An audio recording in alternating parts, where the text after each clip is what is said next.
Good morning dear student. आज हम लोग 12th क्लास फिज़िक्स का सेकंड लेसन का सेकंड चैप्टर का कैपेसिटर सेकंड लेक्चर रिकॉर्ड करने वाले हैं।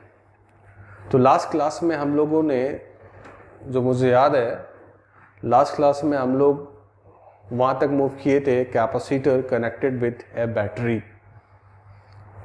एक कैपेसिटर को बैटरी के साथ कैसे कनेक्ट करते हैं, तो चार्जेस आया था, उस पर क्यों आया था, बैटरी का क्या वर्क है, हमने बैटरी का EMF, पोटेंशियल डिफरेंस, ये सब भी सिखाया था।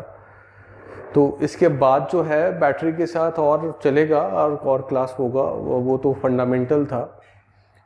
तो अभी जो है हम लोग कॉम्बिनेशन करने वाले हैं, सीक्वेंस फाइंड आउट करना, जो एक ऑर्डर है, जनरली ऐसा ही चलता है, तो उसको उसी ऑर्डर को हम लोग फॉलो करने वाले हैं। तो कॉम्बिनेशन ऑफ कैपेसिटर्स ये करेंगे अभी। तो कॉम्बिनेशंस वही जो जनरल यूज में हम लोग यूज करते हैं, अरेंजमेंट। बहुत सारा कैपेसिटर्स है। कॉम्बिनेशंस तभी पॉसिबल है जब 2 and more than 2 कैपेसिटर्स है।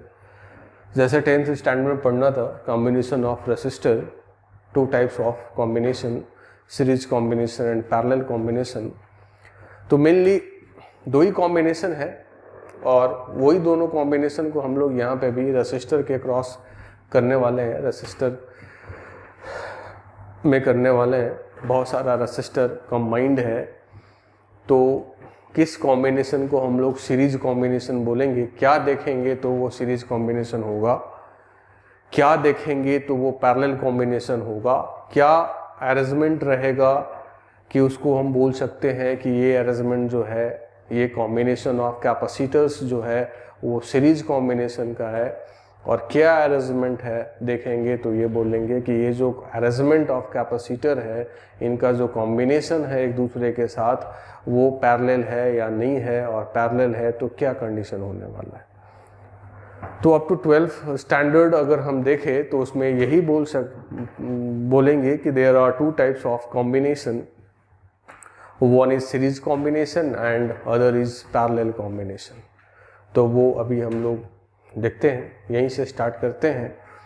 तो कॉम्बिनेशन सीखेंगे, फिर सी इक्विवेलेंट फाइंड आउट करना सीखेंगे कि सीरीज का सी इक्विवेलेंट कॉम्बिनेशन अगर हम पहचान गए कि यही हमारा सीरीज में है, इधर 2 है, मोर देन 2 कैपेसिटर सीरीज में कंबाइंड है, तो उसका सी इक्विवेलेंट क्या होगा। मतलब उन सब सारे कॉम्बिनेशन को हटा के बस मैं एक सी इक्विवेलेंट वाला कैपेसिटर लगा दूं सर्किट में, तो सारा रिजल्ट वही करने वाला है जो सारा कैपेसिटर कंबाइंड होके करता था, इधर सीरीज में या फिर पैरेलल में। तो उसका सी इक्विवेलेंट कितना आता है सीरीज कॉम्बिनेशन का, और सी इक्विवेलेंट पैरेलल में कितना आता है वो भी सीखेंगे। लेकिन उससे पहले ये सीखेंगे कि सी इक्विवेलेंट किसी भी सीरीज कॉम्बिनेशन का कैसे आइडेंटिफाई करते हैं, पहले कि सीरीज है या नहीं है, पैरेलल है या नहीं है, क्या कंडीशन होगा। तो बोलेंगे कि हाँ, ये जो 4-5 कैपेसिटर कॉम्बिनेशन में दिख रहे हैं वो सीरीज में है, ये जो 5, 6, 8, 10 जितने भी कैपेसिटर्स जो कंबाइंड हैं, अरेंज हैं एक दूसरे के साथ वायर के थ्रू, वो पैरेलल में है या नहीं है, क्या देखेंगे तो पैरेलल होगा। तो अभी वो हम सीखने वाले हैं कॉम्बिनेशन। पहले सिंपल से स्टार्ट करेंगे, फिर कॉम्बिनेशन का सीक्वेंस फाइंड आउट करेंगे, और उसके बाद कॉम्प्लेक्स सर्किट का भी सीक्वेंस फाइंड आउट करेंगे। तो ये आज करने वाले हैं हम लोग, ठीक है। हाँ, तो ये देख रहे थे हम लोग combination of capacitor. There are 2 types of combination, series combination and parallel combination. General यही 2 कॉम्बिनेशन है। अगर कंडीशन डाले कि क्या कॉम्बिनेशन हम देखें तो उसको सीरीज बोले, क्या कॉम्बिनेशन अगर हम मुझे दिखता है तो उसको पैरेलल कॉम्बिनेशन बोले, तो उसमें दोनों के लिए 2 कंडीशन बनाया है। पहला, सीरीज कॉम्बिनेशन को अगर देखते हैं तो सारे कैपेसिटर के क्रॉस जो चार्ज है ना, वो सेम होना चाहिए। मान लिया कि 5 कैपेसिटर हैं, कॉम्बिनेशन है, कंबाइंड किए हुए हैं, एक अरेंजमेंट है, तो 5 कैपेसिटर में ना चार्ज जो होगा वो सेम होगा। और सिर्फ चार्ज सेम नहीं होगा, एक कैपेसिटर से जो चार्ज फ्लो किया होगा वही दूसरे कैपेसिटर पे भी, तीसरे पे भी, चौथे पे भी, पांचवे पे भी, जितने सारे कैपेसिटर कॉम्बिनेशन में है, अगर सब में एक ही चार्ज फ्लो होके जा रहा है, एक से होके जो गया वो दूसरे से, दूसरे से तीसरे से, इस तरह से अगर जा रहा है, तो उस केस में हम लोग उसको बोलते हैं चार्ज हमारा यहाँ जो है वो कांस्टेंट है। और ये तभी होगा जब नो एनी ब्रांचिंग होगा, no any branching of capacitors. कैसे? ये जो दूसरा पॉइंट है वो थोड़ा डिफरेंट लग रहा होगा शायद सुनने में, तो उसको मैं क्लियर कर दे रहा हूँ। वो दूसरा पॉइंट मैंने ही कुछ ऐसा डाला है कि बच्चों को ज़्यादा कन्फ्यूजन नहीं हो और आइडेंटिफाई करने में प्रॉब्लम ज़्यादा नहीं हो। पैरेलल के लिए जो कंडीशन है वो V कांस्टेंट, हर एक कैपेसिटर के क्रॉस में जो पोटेंशियल डिफरेंस होगा ना, वो हर एक कैपेसिटर के क्रॉस में कांस्टेंट होने वाला है, चाहे जितने भी कॉम्बिनेशन है कैपेसिटर्स का। और इसमें ब्रांचिंग मस्ट होगा, बिना ब्रांचिंग का पैरेलल नहीं बन सकता है। तो अब इसको समझाने के लिए हम ये ले लेते हैं सीरीज कॉम्बिनेशन में एक एग्जांपल ले लेते हैं। सपोज दो कैपेसिटर है और इस तरह से कॉम्बाइंड है, कॉम्बिनेशन में है। सपोज अब अगर इधर Q आया है तो जो Q जाएगा ना यहाँ पे, इससे भी सब में Q वही आएगा। तो यहाँ पे दोनों कैपेसिटर का कैपेसिटेंस C1 C2 अलग अलग भी ले सकते हैं, CC भी ले सकते हैं। कैपेसिटेंस कितना है उससे सीरीज और पैरेलल को मतलब नहीं है, उसको मतलब है कि एक से एक के क्रॉस में जितना चार्ज है वही दूसरे क्रॉस में चार्ज आना चाहिए, और ये वही चार्ज जो एक से होके गया वही चार्ज दूसरे से भी होके जाना चाहिए। ब्रांचिंग नहीं है यहाँ पे, दिख रहा है। ऐसा कंफ्यूजन यहाँ पे हो सकता है कि सपोज अगर किसी ने ऐसा ले लिया इस तरीके से और सपोज एक बैटरी यहाँ लगा दिया, ये सब सीखेंगे हम लोग। और अगर सीसी कैपेसिटेंस है दोनों का, तो यहाँ से जो चार्ज फ्लो करने वाला है, अगर सपोज 20 वोल्ट का बैटरी लगाया हमने, तो CV and here also CV। तो यहाँ पे तो दोनों Q और Q का वैल्यू दोनों क्या है, सेम दिख रहा है। तो सिर्फ अपन बोल दे कि चार्ज कांस्टेंट है तो बच्चे क्या है ना, कंफ्यूज हो जाते हैं कि अच्छा चार्ज तो यहाँ भी सेम है, यहाँ भी सेम है, तो ये तो सीरीज ही होना चाहिए। नहीं, ब्रांचिंग आ गया यहाँ पे, और एक से होके जो चार्ज गया है ना, वही चार्ज दूसरे से होके नहीं गया है। यहाँ पे आगे सीखेंगे कि बैटरी के पॉजिटिव टर्मिनल से 2CV और नेगेटिव टर्मिनल, फाइनली ये सब सीखते हैं कि बैटरी कोई चार्ज प्रोवाइड नहीं करता है, सर्कुलेट करता है, वो पोटेंशियल डिफरेंस मेंटेन करता है। और पोटेंशियल डिफरेंस को मेंटेन करने के लिए वो चार्ज का सर्कुलेशन कराता है, कैपेसिटर पे चार्ज का रीअरेंजमेंट कराता है, अगर नहीं है तो देता है, और है पहले से तो रीअरेंज करके उसको ऐसा कर देगा कि पोटेंशियल डिफरेंस बैटरी का जितना है उतना वो फाइनली मेंटेन कर ले। ये सब लास्ट क्लास में हम सीखे थे। तो यहाँ से 2CV और यहाँ से 2CV, तो क्या ये सीरीज है? नहीं, ये सीरीज नहीं है, पैरेलल है। तो कैसे? अगर सिर्फ चार्ज कांस्टेंट कर दे तो यहाँ पे कन्फ्यूजन हो सकता है, इसलिए मैंने दूसरा पॉइंट बना लिया है कि पहला चार्ज कांस्टेंट होना चाहिए, and second point is no any branching of capacitor, branching नहीं होना चाहिए। और या इसी को डेप्थ में अगर या किसी और दूसरे तरीके से समझे तो बस इतना समझना होता है कि एक कैपेसिटर से होके जो चार्ज फ्लो किया है, या फिर रेसिस्टर भी बोल दे, रेसिस्टर से होके जो करंट गया है वही करंट दूसरे वाले रेसिस्टर से भी होके जाना चाहिए, या एक कैपेसिटर से जो चार्ज फ्लो किया हुआ है वही चार्ज दूसरे कैपेसिटर से भी फ्लो होके जाना चाहिए। चार्ज का वैल्यू सेम है, लेकिन पहले से जो फ्लो होके गया है दूसरे से होके वो नहीं गया है, जैसे यहाँ दिख रहा है, तो ये दोनों सीरीज में नहीं है, ये दोनों क्या है, पैरेलल में। ये स्कूल में भी पढ़ना था। उसी तरह अगर पैरेलल कॉम्बिनेशन का अगर हम बात करें तो जैसे यहाँ पे ये ले लिया हमने, ये हमारा एक पैरेलल कॉम्बिनेशन कैसे होगा, ये पढ़े थे हम लोग सॉर्टिंग ऑफ कंडक्टर, पिछले वाले चैप्टर में हम पढ़े थे सॉर्टिंग ऑफ कंडक्टर। दो कंडक्टिंग सरफेस को अगर एक वायर से कनेक्ट कर देते हैं या टच कर देते हैं तो दोनों का पोटेंशियल क्या हो जाता है, सेम। तो ये वही है, एक प्लेट ये लिया, एक प्लेट का एक प्लेट ये है, और दोनों को क्या कर दिया, शॉर्ट कर दिया। अगर यहाँ पे हम कुछ नाम दे दे पोटेंशियल का V1, तो यहाँ पे भी इसको V1 कर देगा और इसको भी V1 कर देगा। अगर यहाँ पे हम नाम दे दे V2, तो इसको भी V2 कर देगा और इसको भी V2 कर देगा, अगर यहाँ हमने नाम दे दिया। सॉर्टिंग ऑफ कंडक्टर पढ़ चुके थे। इसके बीच अब पोटेंशियल डिफरेंस क्या दिख रहा है, V1 माइनस V2। इसके बीच भी अब पोटेंशियल डिफरेंस क्या दिख रहा है, V1 माइनस V2, यही दिख रहा है। तो अब ये दोनों क्या हो गया, पैरेलल कॉम्बिनेशन हो गया। दूसरा भी कंडीशन फुलफिल है, ब्रांचिंग है, दिख रहा है ब्रांचिंग, एक ऊपर में है दूसरा नीचे में है, यहाँ पे ब्रांचिंग नहीं था, यहाँ पे ब्रांचिंग है, तो ये जो है वो पैरेलल कॉम्बिनेशन हो गया। उसके बाद अब ये सीरीज पैरेलल का सी इक्विवेलेंट फाइंड आउट करना देख लेते हैं कि सी इक्विवेलेंट कैसे फाइंड आउट करेंगे। तो उसको मैं यहाँ पे एक दूसरा C1 C2 कैपेसिटेंस ले लेते हैं और अब सीरीज कॉम्बिनेशन है या नहीं है ये आइडेंटिफाई करना तो हम लोग सीख ही गए हैं। तो सपोज एक हमने दो कैपेसिटर लिया, दोनों को सीरीज से कंबाइन कर दिया। सपोज एक का कैपेसिटेंस C1 है, दूसरे का C2 है और बैटरी का पोटेंशियल डिफरेंस है V। और ये मैं भी बोल सकते हैं, लास्ट क्लास में सिखाया था कि इंटरनल रेजिस्टेंस नहीं है किसी भी बैटरी का, तो ये मैं for potential difference across the battery दोनों का वैल्यू सेम होता है, इसलिए V ले लिया हमने। अब इसका इक्विवेलेंट फाइंड आउट करना है।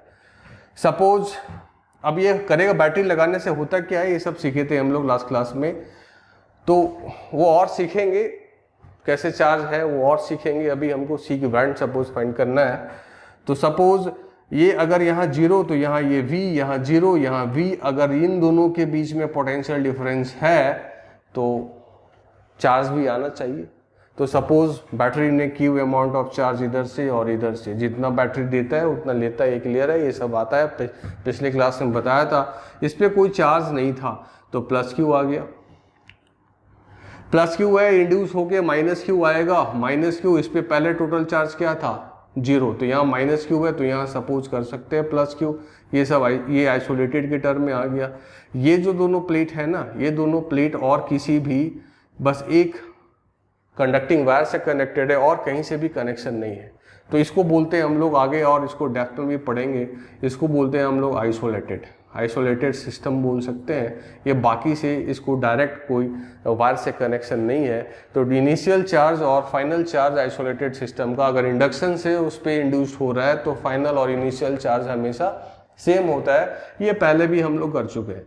ये प्लस Q, फिर यहाँ से अगर Q आया है 0 था और Q अगर बैटरी से इधर से नेगेटिव टर्मिनल से पॉजिटिव टर्मिनल में अगर क्रॉस किया है, सर्कुलेट कराया बैटरी ने, तो यहाँ 0 से अगर Q चला जाएगा तो यहाँ क्या हो जाएगा माइनस Q।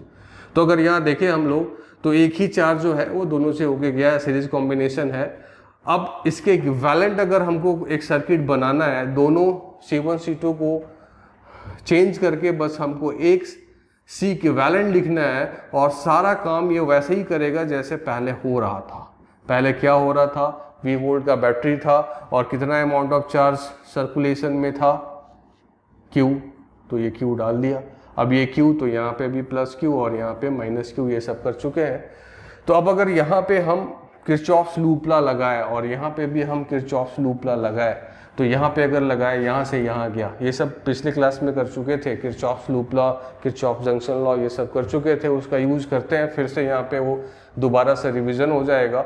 सपोज यहाँ से यहाँ गए, यहाँ से यहाँ गए, हायर से लोअर, तो माइनस Q अपॉन C1, यहाँ से यहाँ गए माइनस Q अपॉन C2, यहाँ से यहाँ गए प्लस V, पूरा लूप में मूव कर गए, summation of potential difference across any loop क्या होता है 0 0 यूज कर लिया।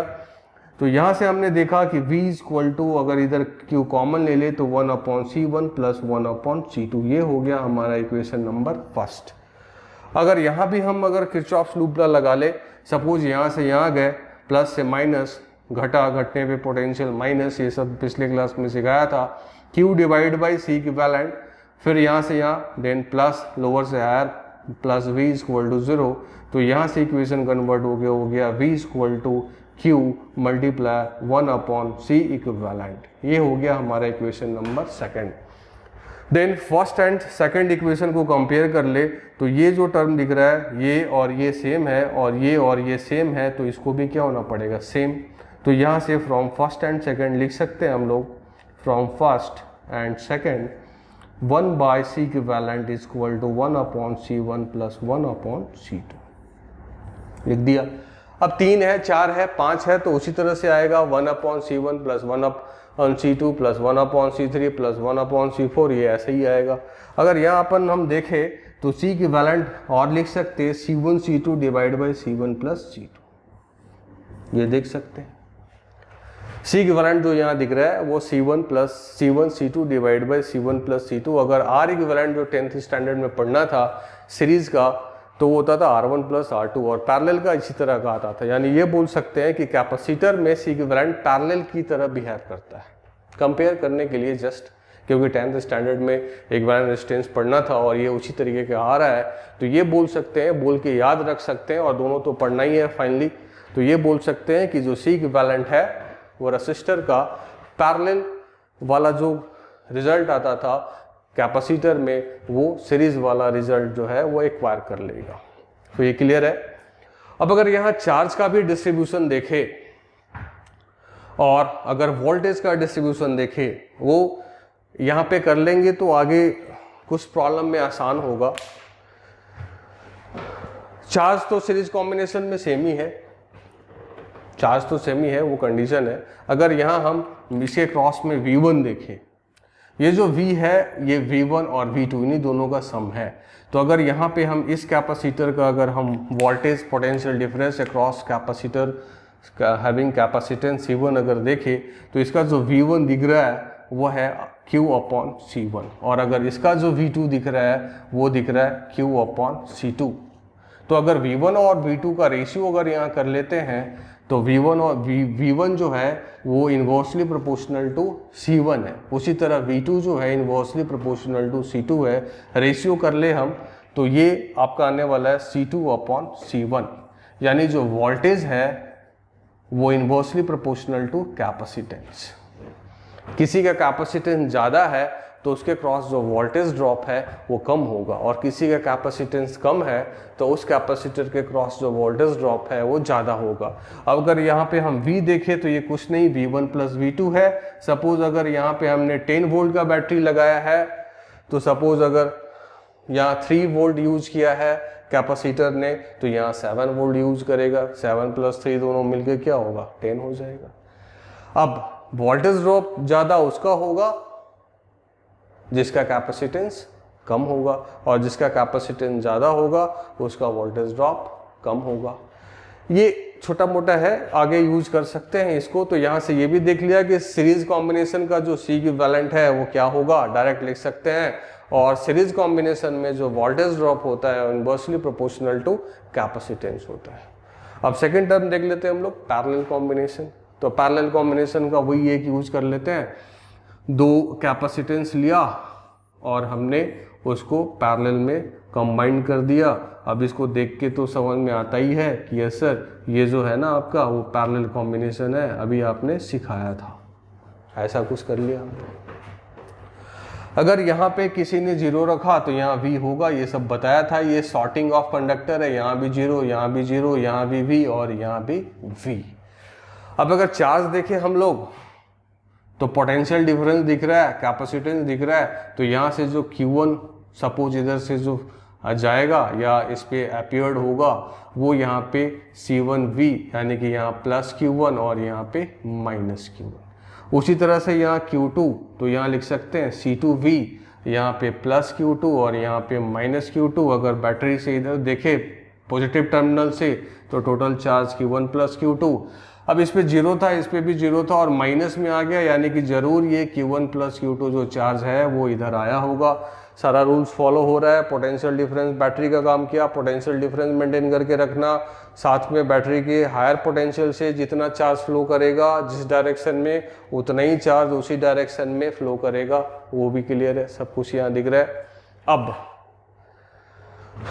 अब अगर इसको यूज करना है कि इसी के जैसा मुझे बस एक कैपेसिटेंस चाहिए और सारा काम वैसे ही हो जैसे पहले हो रहा था, इक्विवेलेंट मतलब वही होता है। C इक्विवेलेंट लिखना है, V वोल्ट का बैटरी था और चार्ज कितना फ्लो कर रहा था Q1 प्लस Q2, तो Q1 प्लस Q2 हमने यहाँ पे भी रख दिया। अब फिर से यहाँ पे जो Q1 फाइंड आउट किए हैं यहाँ लिखे हैं, तो वहाँ से Q1 अगर लिखे, यहाँ से डायरेक्ट अगर Q1 लिखे तो Q1 का वैल्यू हमने अभी लिखा था C1 भी और Q2 का वैल्यू लिखा था C2 भी, ये पहला और ये दूसरा। अब अगर यहाँ देखें हम लोग तो लूपला लगा सकते हैं और डायरेक्ट दिख रहा है कि चार्ज अक्रॉस द कैपेसिटर जो है Q1 प्लस Q2 और उसके क्रॉस पोटेंशियल डिफरेंस क्या है V है, डायरेक्ट भी लिख सकते हैं और नहीं तो लूपला लगा के लिखे, कोई प्रॉब्लम नहीं, सब एक ही है। एक कैपेसिटर है, लूपला लगाने से क्या मतलब, सीधे दिख रहा है, सीधे लिख देते हैं V इक्वल टू क्या Q1 plus Q2 is equal to C equivalent times V। ये हमारा इक्वेशन हो गया थर्ड। अब अगर फर्स्ट सेकेंड और थर्ड तीनों इक्वेशन को कंसिडर करें यहाँ पे from equation first second and third, तो यहाँ से बस सिंपली Q1 का वैल्यू प्लेस कर दे, Q2 का वैल्यू प्लेस कर दे, V कैंसिल आउट हो जाएगा, मुझे दिखेगा यहाँ पे C equivalent is equal to C1 plus C2।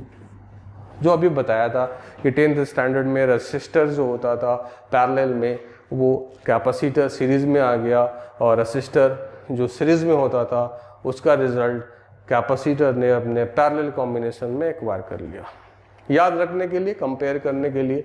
तो अब मुझे नहीं लगता है कि अब सीरीज और पैरेलल का C इक्विवेलेंट फाइंड आउट करना के लिए अब कुछ ज़्यादा सोचना है। C इक्विवेलेंट सीरीज के लिए आ गया और पैरेलल के लिए आ गया।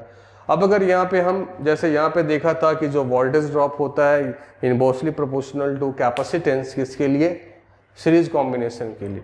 अगर पैरेलल कॉम्बिनेशन के लिए देखें तो वोल्टेज तो सेम ही है पैरेलल कॉम्बिनेशन में, तभी तो पैरेलल हुआ है, तो चार्ज का रिलेशन दिखेगा। चार्ज का क्या रिलेशन दिखेगा, अगर Q1 अपॉन Q2 कर दे तो वोल्टेज सेम है C1 अपॉन C2, यानी यहाँ पे जो चार्ज होने वाला है वो डायरेक्टली प्रोपोर्शनल टू C, यानी Q1 by Q2 is equal to C1 by C2। यहाँ से बोल सकते हैं कि charge across any capacitor having parallel combination is directly proportional to its capacitance। Capacitance ज़्यादा होगा तो चार्ज भी ज़्यादा अपीयर होगा, एक्वायर करेगा कैपेसिटर, और कैपेसिटेंस कम होगा तो चार्ज भी कैपेसिटर पे कम आएगा, जैसे यहाँ दिख रहा है, क्योंकि वोल्टेज तो दोनों का क्या है, सेम है। तो ये रहा हमारा सीरीज और ये रहा हमारा पैरेलल। अगर सिंपल दिख रहा है कॉम्बिनेशन तो सीधे C इक्विवेलेंट लिख देना है, सिंपल दिख रहा है तो सीधे C इक्विवेलेंट सीरीज के लिए पैरेलल के लिए यूज कर लेंगे। लेकिन बहुत बार क्या होता है ना कि हम देख नहीं पाते हैं कि ये है हमारा सीरीज और ये है हमारा पैरेलल, देखने में प्रॉब्लम होता है। अगर सिंपल ऐसे दो लगा दिया ना तो मुझे नहीं लगता कि कोई 11th स्टैंडर्ड का बच्चा बोलेगा कि सर ये सीरीज में नहीं है। सब बोलेगा, जोर से बोलेगा सर सीरीज, कोई नहीं बोलेगा कि ये पैरेलल में नहीं है। लेकिन कुछ कॉम्बिनेशन ऐसे होते हैं जो वायर इधर उधर करके कॉम्प्लेक्स करके थोड़ा क्लियर व्यू नहीं कराया जाता है कि ये आपका सीरीज है और ये आपका पैरेलल है। तो उसको समझने के लिए नोडल मेथड है या पोटेंशियल मेथड यूज कर सकते हैं। उसको बस क्या करना होता है वो देखते हैं अभी यहाँ पे, कि जब मुझे बहुत अच्छे से दिखे नहीं कि कौन सीरीज है और कौन पैरेलल है तो उसको क्या करते हैं, उसको बस रीअरेंज कर देते हैं हम लोग, और रीअरेंज करके C इक्विवेलेंट फाइंड कर देते हैं। रीअरेंजमेंट करने से होता क्या है, वो सिंपल दिखने लगता है, जो अभी सीखा था कि सीरीज के लिए क्या होना चाहिए और पैरेलल के लिए क्या होना चाहिए। तो जैसे देखते हैं यहाँ पे, इसको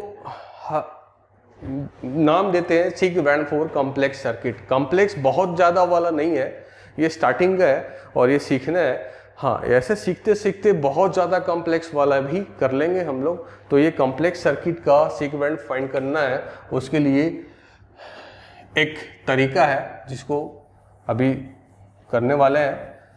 कैसे वो देखने से क्लियर हो जाएगा। तो इसका हेडिंग हम दे देते हैं C equivalent for complex circuit, और सर्किट में अभी सिर्फ C आएगा, R नहीं आएगा, R आएगा, आगे देखेंगे हम लोग। जैसे एक एग्जांपल ले लेते हैं, हम कुछ कैपेसिटर लेते हैं इस तरीके से,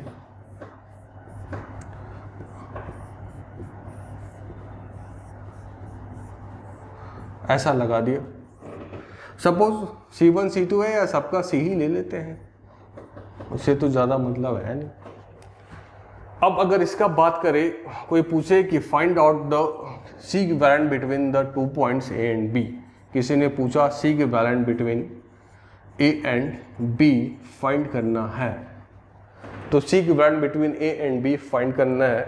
अगर कोई बच्चा जितना अभी पढ़ाया उतना ही पढ़ के गया तो देखा गया कि किससे सारा चार्ज जा रहा है, इससे होके चार्ज गया लेकिन यहाँ तो बट गया, इससे होके चार्ज गया यहाँ तो बट गया, कुछ तो समझ नहीं आ रहा है। सर ने बोला था कि एक से होके चार्ज गया तो बटना नहीं है, वही चार्ज इससे होके जाना है, तो सीरीज तो नहीं दिख रहा है, तो पैरेलल है क्या? पैरेलल में तो सर बोले थे एक ये सॉर्टिंग तो पोटेंशियल सेम होना चाहिए, ऐसा तो कुछ दिख नहीं रहा है, फिर क्या करें? ऐसा कुछ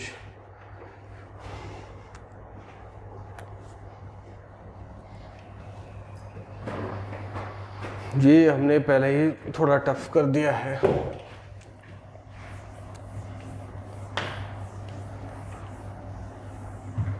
कैंसिल, नेक्स्ट, अगेन स्टार्ट।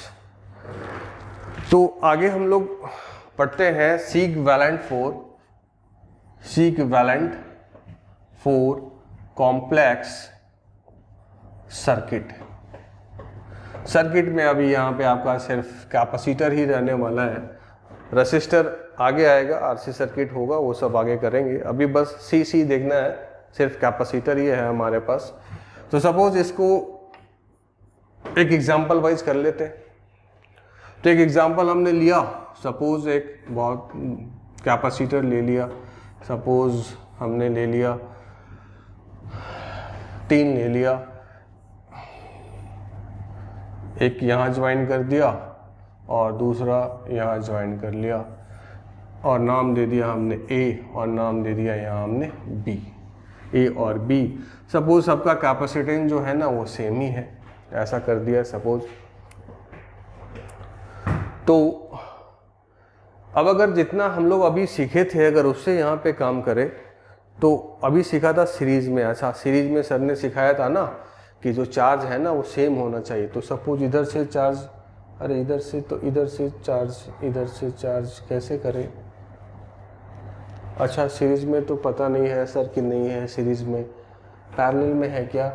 इसका पोटेंशियल और इसका तो पोटेंशियल सेम दिख रहा है, हाँ, फिर और क्या? कुछ कन्फ्यूजन लग रहा है सर, ऐसा अगर कोई सोच रहा है तो उसी के लिए है ये। प्रॉब्लम टफ नहीं है, बहुत आसान है, बहुत ज़्यादा ही आसान है। अब कैसे? इसको थोड़ा रीअरेंज कर देते हैं। रीअरेंज में क्या करना है कि प्रॉब्लम ये था कि C equivalent between A and B, ये फाइंड आउट करना है, ये फाइंड आउट करना है। ए एंड बी नाम देगा, सपोज यहाँ सी कर दिया, ये भी बोल सकता है कि C equivalent between A and C. सिर्फ ऐसा नहीं कि 2 इंड डाल दे और बोले कि उन दोनों के बीच में ही, ऐसा भी कभी करता है कि 2 इंड डाला ए बी और यहाँ कहीं डी डाल दिया और बोला find the C equivalent between A and D, तो वो देखना होगा। तो यहाँ पे सपोज अभी ए एंड बी पूछा है, तो सबसे पहले इसको बनाने के लिए या फिर क्लियर व्यू के लिए कि ये सीरीज है या पैरेलल है नहीं है, पहले जिसके बीच में पूछा है ना उन दोनों को ही नाम दे देते हैं हम लोग। अच्छा, ए और बी पूछना है ना, तो ए और बी नाम डाल दिया यहाँ पे। अब ए पे ना पोटेंशियल का नाम दे देते हैं 1 और बी पे ना नाम दे देते हैं 2। तो ए पे भी हमारा 1 हो गया और बी पे भी हमारा 2 हो गया, जैसे नाम दिया था वहाँ पे। सॉर्टिंग है, sorting of conductor, last chapter पढ़ा था।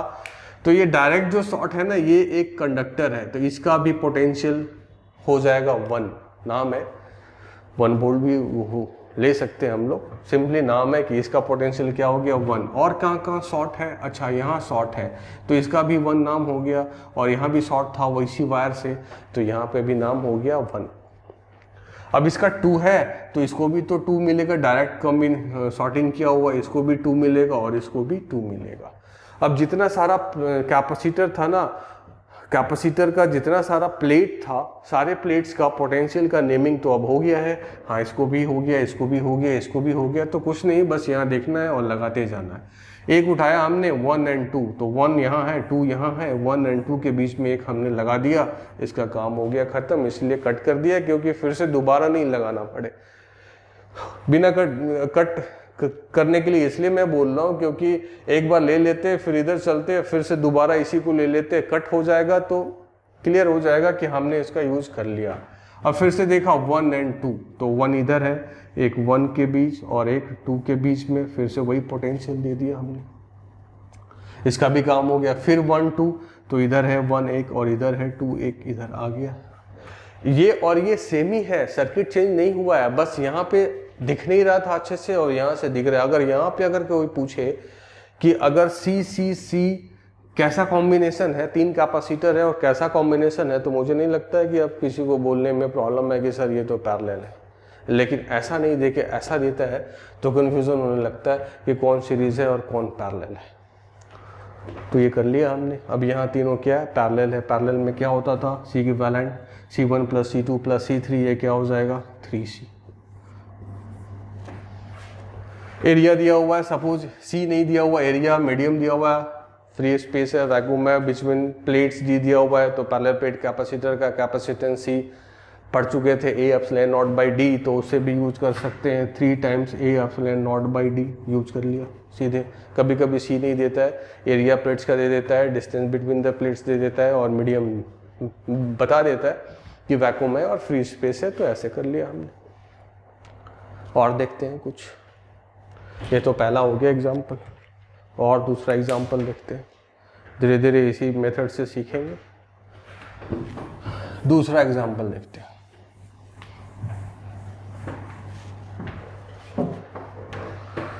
दूसरा एग्जाम्पल हम देखते, ये उठा लेते हैं। सपोज 4 उठा लिया। ये प्लेट है, प्लेट का जो एरिया है वो A है, मीडियम वैक्यूम कर दो, और हर एक प्लेट के बीच का जो डिस्टेंस है ना वो D दिया हुआ है, सपोज प्लेट दे दिया। अब किसी ने क्या बोला कि इसको और इसको एक वायर से जोड़ दो और इसका नाम दे दो A, इसको और इसको एक वायर से जोड़ दो और इसका नाम दे दो B, ऐसा बोल दिया किसी ने। तो यहाँ फिर से सर ये क्या बना दिया, इसमें तो इधर से ना रहता था, ऐसे रहता था, ऐसे रहता था ना, ये पता नहीं आपने क्या कर दिया। तो कुछ नहीं है, वही है, एरिया के टर्म में दे दिया है, तो देखना होगा यहाँ पे भी। तो किसके बीच फाइंड करना है, C equivalent between A and B, ये फाइंड आउट करना है। तो फिर से वही मेथड जो था, जिसके बीच फाइंड आउट करना है, सबसे पहले उसका नाम लिख देना है। यहाँ पे A नाम दे दिया और यहाँ पे हमने A नाम दे दिया और यहाँ पे हमने B नाम दे दिया। A को अगर पोटेंशियल का नाम देते हैं 1, तो यहाँ भी 1 और यहाँ भी 1। इसका नाम देते हैं 2, तो यहाँ भी 2 और यहाँ भी 2। यहाँ 1 दे दिया, यहाँ 2 दे दिया, 1 2 के बीच 1 है, लगा दिया हमने 1 और 2 के बीच में 1। फिर 2 और 1 के बीच में है, तो इधर 2 है हमारा, इधर 1 है, एक और लगा दिया। फिर 1 2 के बीच में इधर 1 है और इधर 2 है, एक और लगा दिया। क्या हो गया ये, यहाँ कुछ कन्फ्यूज़न हो रहा था, यहाँ तो नहीं हो रहा है, किसी को नहीं होगा, आपको भी नहीं होगा, सारा बच्चा बोल रहा है। तो क्या दिख रहा है ये, पैरेलल कॉम्बिनेशन। तो पैरेलल कॉम्बिनेशन में C इक्विवेलेंट क्या होता है, C1 + C2 + C3, तो 3C हो गया। एक C का वैल्यू कितना है, A∈0/D, ये हो गया हमारा आंसर। क्लियर है, ये भी क्लियर है। अब एक और एग्जांपल करते हैं, ऐसा ही कुछ और एग्जांपल कर लेते हैं, और ऐसा एग्जांपल कर लेते हैं।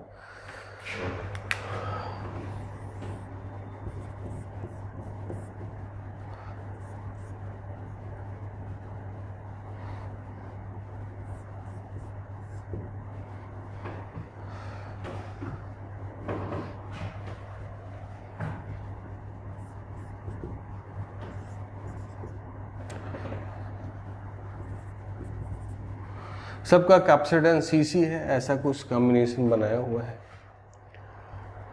4 कैपेसिटर है। अब यहाँ पे भी फाइंड आउट करना है हमको C equivalent between A and B, ये फाइंड आउट करके बनाना है। तो फिर से वही, जिसके बीच फाइंड आउट करना है, पहले उसका नाम, तो अभी हमको A लिखना है, उसके बाद हमको B लिखना है, B लिख दिया। अब नंबरिंग कर देते, A पे 1 डाल दिया, जो डायरेक्ट कनेक्टेड है, सॉर्टिंग किया हुआ है, सबको तो 1 कर ही देगा वो। B पे हमने 2 दे दिया, तो इसको भी 2 और इसको भी 2। अब जो है ना, यहाँ क्या दे, तो जहाँ पे डायरेक्ट सॉर्टिंग नहीं है वहाँ एक नया नाम देना होगा और नया नाम दे देंगे। अब तो ये 1 दिया तो 1 सॉर्टिंग वाला हो गया, 2 दिया सॉर्टिंग वाला हो गया। अब यहाँ तो अब डायरेक्ट कोई सॉर्टिंग नहीं दिख रहा है तो नया नाम देना होगा, नया नाम दे दिया। सपोज 3 यहाँ लिख दिया तो यहाँ पे भी सॉर्टिंग है 3 3 और ये भी तो सॉर्टिंग ऑफ कंडक्टर है, सॉर्ट किया हुआ है, 3 दे दिया। ए पे क्या रखना है 1, बी पे क्या रखना है बी बी बी, यहाँ बी पे क्या रखना है 2। अब 3 कहीं पे बीच में ना ऐसे लिख दिया 3, ऐसे लिख दिया 3। अब सबको उठाते जाते हैं, 1 और 3 के बीच में एक है लगा दिया, 1 3 के बीच में, 2 और 3 के बीच में एक है, 2 और 3 के बीच में लगा दिया एक, ये है 2 और 1 के बीच में है तो यहाँ 2 है और यहाँ 1 है तो ऐसे करके यहाँ से नीचे से होके ऐसे लगा दिया। फिर 1 और 3 के बीच में एक और है तो कोई प्रॉब्लम नहीं है, यहीं पे 1 और 3 के बीच में एक और लगा दिया हमने। तो अब दिख रहा है, क्या दिख रहा है, सारा हो गया, 1 2 3 4 सारा हो गया। अब ये C और ये C तो अब किसी को कन्फ्यूज़न है क्या कि पैरेलल में नहीं है, नहीं होना चाहिए, दिख रहा है एक ही साथ तो है, पैरेलल कॉम्बिनेशन है। तो ये CC मिलके कितना हो गया पैरेलल में, पैरेलल में जुड़ जाता है 2C और ये तो C है और ये C है, 2C और C मिलके सीरीज में कितना हो गया। अब इसको थोड़ा अभी करते हैं, फिर बाद में तो आप लोग ही जोर से बोलने लगोगे। अब इसमें आगे क्या करना है सर, ये तो हो ही गया। अब ये 2C और C सीरीज में है तो 2C multiply C divide by 2C plus C तो ये हो जाएगा 2C डिवाइड बाई 3 और ये फिर C। अब ये दोनों क्या है, पैरेलल में है तो पैरेलल वाला यूज कर देते हैं। क्या हो जाता है, सिंपली ऐड हो जाता है तो 3 2 5 C इक्विवेलेंट हो गया 5C/3। ये हमारा आंसर हो गया, यहाँ भी कर दिया। तो अगर हम देखें तो ये और ये अलग है क्या, नहीं एक ही है। यहाँ पे कंफ्यूजन हो रहा है कौन सीरीज में है कौन पैरेलल में है, यहाँ नहीं हो रहा है।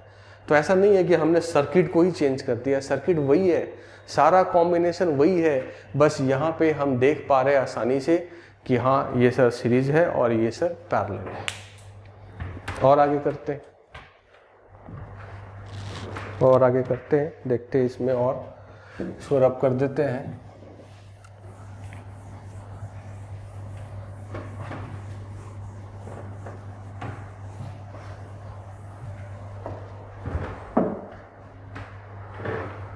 और आगे करते हैं, सपोज फिर से हमने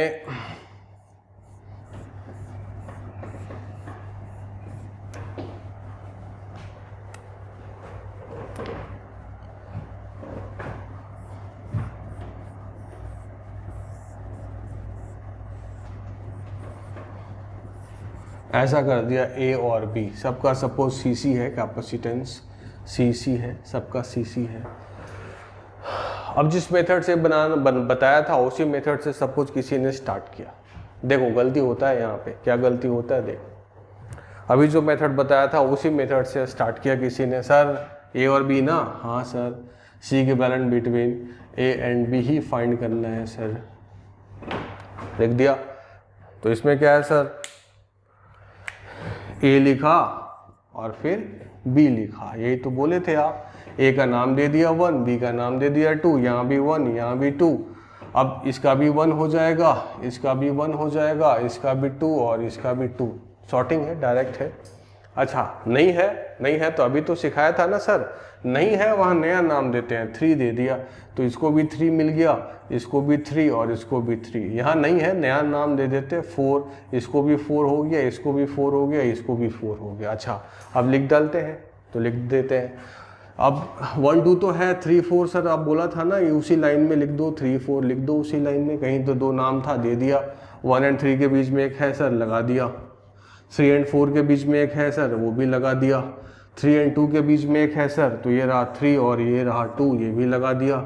फिर 4 और 2 के बीच में एक है सर, वो भी लगा दिया। फिर 1 और 4 के बीच में एक है सर, तो ये रहा 1 और ये रहा 4, वही लगा दिया। फिर देखा सर क्या ये तो वही वाला दिख रहा है, जो ऊपर में है वही तो नीचे में है, चेंज तो हुआ ही नहीं। अब क्या करे, अब क्या करे, ये तो वही है। तो नंबर ऑफ कैपेसिटर काउंट करते हैं, कितना है 5। तो 5 रेसिस्टर में कुछ पढ़े थे 10th क्लास में, व्हीटस्टोन ब्रिज पढ़े थे ना? हाँ पढ़े थे। तो भैया जब भी 5 और 5 से ज़्यादा कैपेसिटर या रेसिस्टर सर्किट में लगा हुआ है तो एक बार ज़रूर देखना है कि कहीं ये व्हीटस्टोन ब्रिज तो नहीं है। नहीं देखेंगे 99% प्रॉब्लम में यही होता है कि 5 और 5 से ज़्यादा रेसिस्टर और कैपेसिटर सर्किट में लगा हुआ है तो 99% केसेस में व्हीटस्टोन ब्रिज का ही फॉर्म होता है। 1% केस में बस नहीं होता, और नहीं होता है वहाँ बताएंगे कैसे बनाया जाता है। पहले तो ये देखना होगा कि व्हीटस्टोन ब्रिज का क्या रिजल्ट था और उसको फिर उसी तरीके से करना पड़ेगा। तो व्हीटस्टोन ब्रिज का था रिजल्ट कि अगर 5 रेसिस्टर का कॉम्बिनेशन है इस तरीके से, और इधर कहीं A पॉइंट है, इधर कहीं B पॉइंट है, ये R1, R2, ये R3 और ये R4 और ये R5, if R1 upon R2 is equal to R3 upon R4 then I through resistor R5 is equal to 0। इधर से कोई करंट नहीं जाएगा, यहाँ जो आई होगा वो 0 होगा। बैटरी लगा हुआ है सपोज ऐसे, या नहीं भी हुआ है बैटरी, तो बैटरी लगाएंगे भी तो सर्किट तो वैसे ही काम करेगा ना। अगर सीरीज़ है तो सीरीज़ की तरह, पैरेलल है तो पैरेलल की तरह। यहाँ से नहीं जाएगा, मतलब इसको हटा देते थे और ये दोनों क्या सीरीज़, ये दोनों क्या सीरीज़, और सब मिल के क्या पैरेलल, आर इक्विवेलेंट, फिर आसान होता था। उसी तरह कैपेसिटर का भी है, यहाँ पे C1, यहाँ पे C2, सपोज यहाँ C2 था, यहाँ दे दिया C2, और ये C3, और ये यहाँ पे C4 हो गया। अब यहाँ पे कैपेसिटर एक नाम दे दिया C5। तो यहाँ पे भी वैसे ही है, FC1 upon C2 is equal to इन दोनों का रेशियो, फिर इन दोनों का रेशियो C3/C4 अगर सेम है तो charge through capacitor C5 is equal to 0। Charge नहीं जाएगा, मतलब ये वाला पोटेंशियल और ये वाला पोटेंशियल सेम हो जाएगा। CD potential at C is same as the potential of D, तभी तो चार्ज नहीं जाएगा। और पोटेंशियल डिफरेंस ही नहीं है तो कैपेसिटर लगाने से कुछ मतलब, चार्ज आ ही नहीं रहा है, सर्किट से हटा देना होता है। C1 C3 series, C2 C4 series, और सब मिलके क्या parallel. Wheatstone bridge 10th standard में पढ़ना था, तो उसका यूज़ यहाँ पे करना होगा। तो यूज़ करने के लिए अब ध्यान क्या देना होगा, इसको रीअरेंज करते समय A लिखा, B लिखा, A का नंबर क्या था 1, B का नंबर क्या था 2। अब 3 4 ना यहाँ नहीं लिखेंगे, लिख देंगे तो फिर से यही बनेगा। व्हीटस्टोन की तरह सोचना है तो फिर जो 2 पोटेंशियल पॉइंट का जो नोडल पॉइंट था वो अब अलग अलग इस लाइन से ऊपर में और एक को नीचे में लिख देंगे, तभी वो उस तरीके का दिखेगा, अदरवाइज नहीं दिखेगा। तो ये हमेशा याद रखना है। 5 या 5 से ज़्यादा कैपेसिटर या रेसिस्टर किसी भी सर्किट में कॉम्बिनेशन में है तो एक बार व्हीटस्टोन की तरह ज़रूर सोचना है, इस दोनों पॉइंट को ऊपर और नीचे शिफ्ट कर देना है। अब फिर से 1 और 3 के बीच में 1 है तो लगा दिया हमने, 1 C है, ख़त्म कर दिया। 3 4 के बीच में 1 है तो लगा दिया भैया हमने, 3 4 के बीच में कट कर दिया। 3 2 के बीच में 1 है तो लगा दिया हमने 3 2 के बीच में। 4 2 के बीच में 1 है तो लगा दिया यहाँ 4 2 के बीच में। 1 और 4 के बीच में है तो लगा दिया यहाँ 1। सबका तो CC ही है, ये रेशियो और ये रेशियो क्या है, सेम है, वैसे ही है। AB, वहाँ भी AB, तो ये व्हीटस्टोन की तरह है, इसको क्या करना है, हटा देना है। ये CC क्या हुआ, सीरीज C/2, ये CC क्या हुआ, सीरीज C/2, और C/2 दोनों मिलके क्या है, पैरेलल है। तो C इक्विवेलेंट क्या हो गया, C इक्विवेलेंट हो गया C, यहाँ पे हो गया। तो जब भी सर्किट में 5 हो और 5 से ज़्यादा हो तो एक बार ज़रूर सोचना है कि कहीं ये व्हीटस्टोन ब्रिज है और नहीं है। और है तो फिर जो पॉइंट हम लोग पोटेंशियल का जो नाम देते थे ना, ए और बी के बीच में जैसे फाइंड करना था, तो ऊपर नीचे शिफ्ट कर देते हैं। नहीं शिफ्ट करेंगे तो बार बार वही वाला दिखेगा, कुछ नहीं कर पाएंगे। अभी वो दिख रहा है क्या? नहीं, व्हीटस्टोन दिखने लग गया। तो ये क्लियर है? ओके, अब आगे करते हैं, नेक्स्ट करते हैं।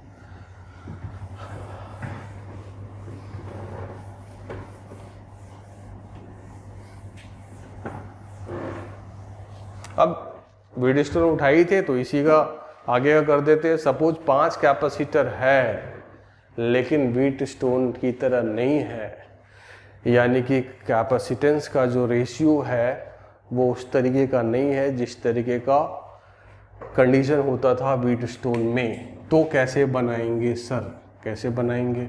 तो उसको देख लेते हैं कैसे बनाते हैं, क्योंकि अभी तो वहीं पे स्टार्ट हुआ था ना, तो इसको वहीं पे ले लेते हैं जहाँ पे, यहीं पे ले लेते हैं इसको।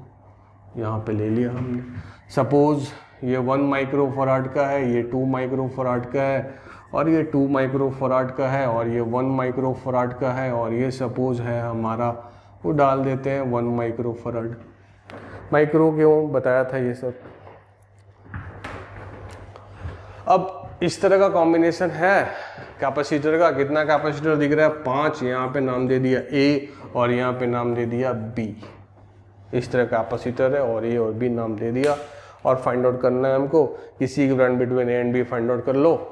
तो फिर देखे सर व्हीटस्टोन तो है, तो कैसे है? 1/2, यहाँ भी 1/2। अरे ये रेशियो और ये रेशियो सेम होना है ना, ये बीच वाला है, तो 1:2 और इधर क्या है 2:1। तो व्हीटस्टोन तो हुआ नहीं, तो इसको उड़ा ही नहीं सकते। अब यहाँ और यहाँ का पोटेंशियल सेम होगा नहीं, तो इसको कैसे हटा सकते हैं? नहीं हटा सकते।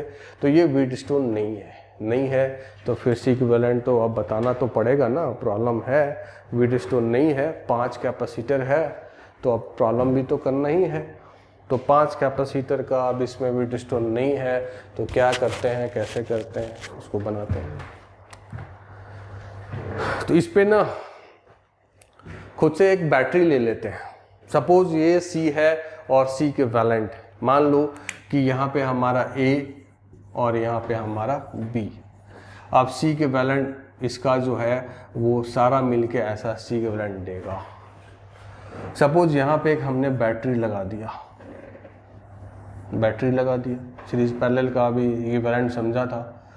बैटरी लगाने के लिए V भी डाल सकते हैं, अननोन है V, या कितना भी वोल्टेज का बैटरी लगा दो। कोई बोला 10 का, कोई बोला नहीं सर हम 10 का नहीं लेंगे, हम तो लेंगे 0.33397326 ऐसा लेंगे। तो अब ऐसा लेंगे तो गुना भाग ही तो बस मल्टीप्लिकेशन, डिवीजन, एडिशन, सब्सट्रैक्शन, इसी में ना प्रॉब्लम होना है। तो एक ऐसा वोल्टेज लेते हैं जिसमें हमको मल्टीप्लिकेशन, एडिशन, अर्थमेटिक ऑपरेशन में कुछ भी प्रॉब्लम नहीं हो। 10 वोल्ट ले लिया। तो सर 10 वोल्ट लेने से कुछ गड़बड़ नहीं होगा? नहीं। अगर किसी का कॉम्बिनेशन का C इक्विवेलेंट अगर कुछ है तो बैटरी या चार्ज चेंज होने से कैपेसिटेंस चेंज हो जाता था क्या? नहीं। किसी भी कंडक्टर का कैपेसिटेंस जो होता है depends only upon configuration and medium. तो हमने तो कुछ चेंज किया ही नहीं है, कॉन्फ़िगरेशन बस सब वही है, बस उसी का C इक्विवेलेंट। ये सबको मिला के क्या है? C equivalent.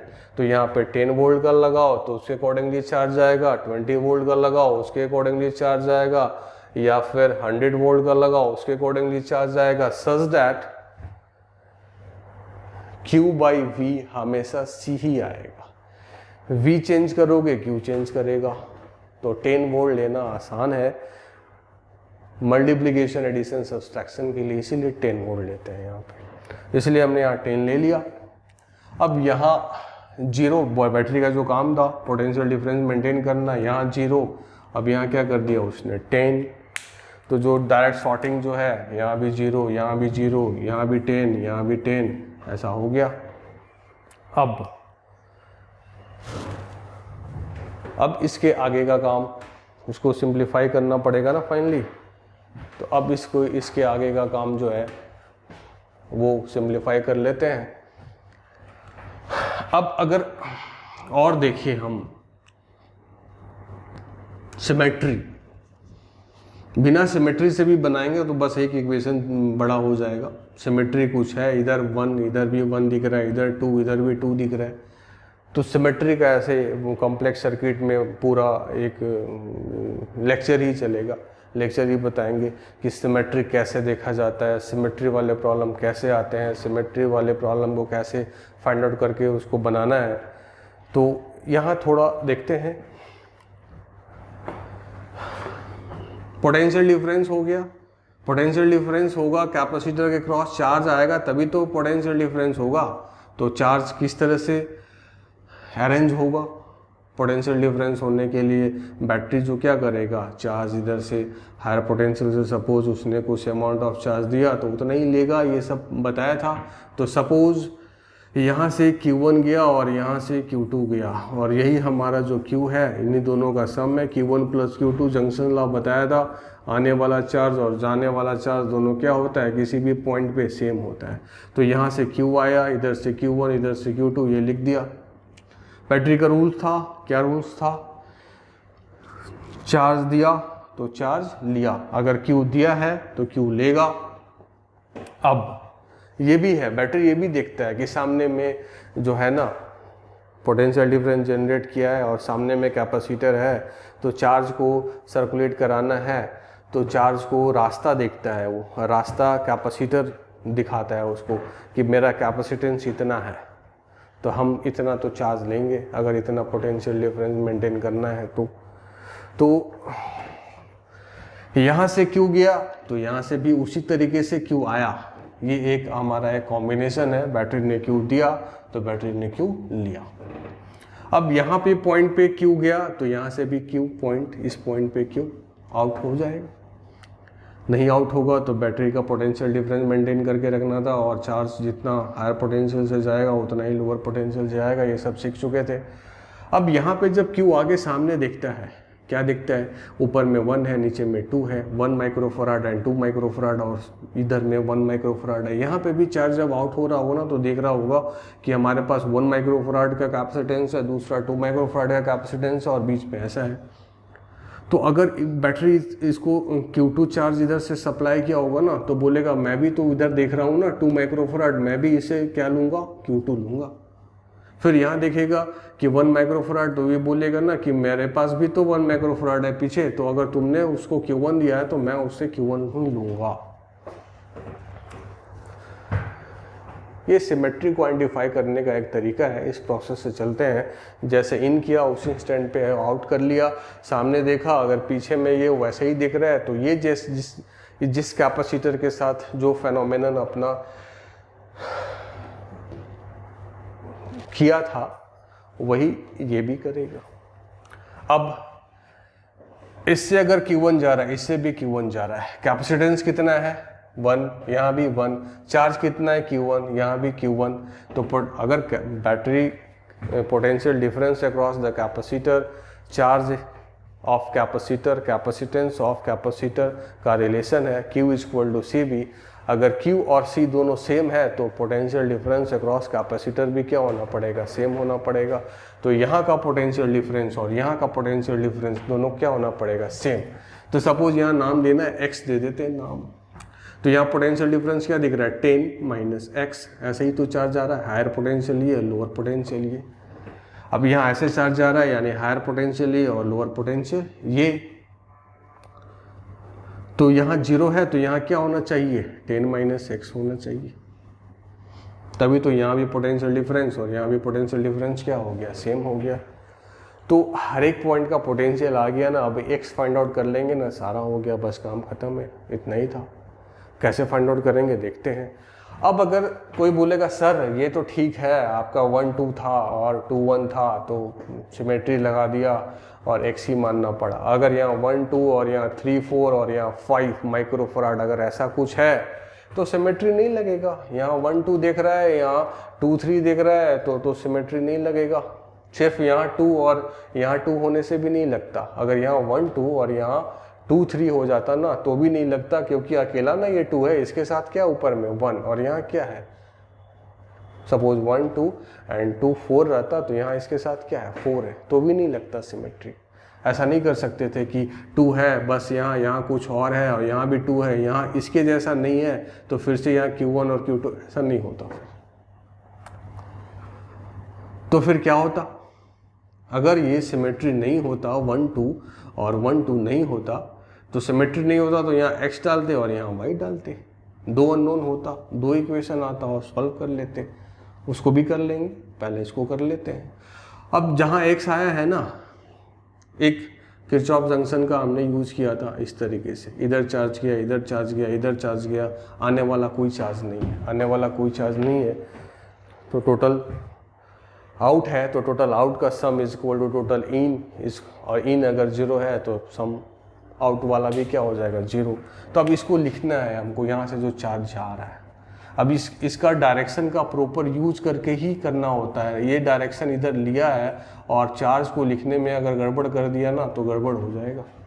तो यहाँ इधर चार्ज हमने भेजना है हम लोग को, तो ये हायर और ये लोअर हुआ, तो higher minus lower, x minus 10 potential difference हो गया। क्यों क्या होता है CV, तो ये V है और C लगा लो, 1 माइक्रो वाला कैंसिल कर लेंगे हम लोग।